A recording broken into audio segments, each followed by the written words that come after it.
Acid और base की strength को हम कैसे मेजर करते हैं? इसके लिए यूज होता है पीएच स्केल। पीएच का फुल फॉर्म है पोटेंशियल ऑफ हाइड्रोजन। ये स्केल बताता है कि कोई सोल्यूशन कितना एसिडिक या कितना बेसिक है। पीएच स्केल 0 से 14 तक होता है। अगर पीएच 7 हो तो सोल्यूशन न्यूट्रल होता है।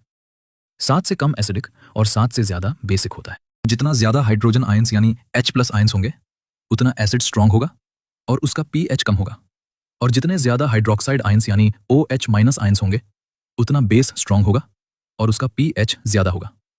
इसी तरह पीएच स्केल से हम एसिड और बेस की स्ट्रेंथ कंपेयर कर सकते हैं। अब पीएच स्केल को आसानी से समझते हैं।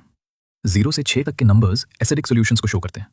7 न्यूट्रल होता है जैसे प्योर वाटर, और 8 से 14 तक के नंबर्स बेसिक सॉल्यूशंस को शो करते हैं। जितना नंबर 0 के पास होगा एसिड उतना स्ट्रांग होगा, और जितना 14 के पास होगा बेस उतना स्ट्रांग होगा। पीएच हमारी एवरीडे लाइफ में बहुत इंपॉर्टेंट रोल प्ले करता है। हमारे स्टमक का एसिड फूड को डाइजेस्ट करता है। अगर माउथ का पीएच 5.5 से नीचे चला जाए तो टूथ डीके शुरू हो सकता है। इसलिए टूथपेस्ट स्लाइटली बेसिक होता है। प्लांट्स की हेल्थी ग्रोथ के लिए भी सॉइल का सही पीएच जरूरी है। इसी तरह बी स्टिंग की एसिडिटी को बेकिंग सोडा जैसे माइल्ड बेस से न्यूट्रलाइज किया जा सकता है। नेचर में भी हमें बहुत सारे एसिड्स मिलते हैं।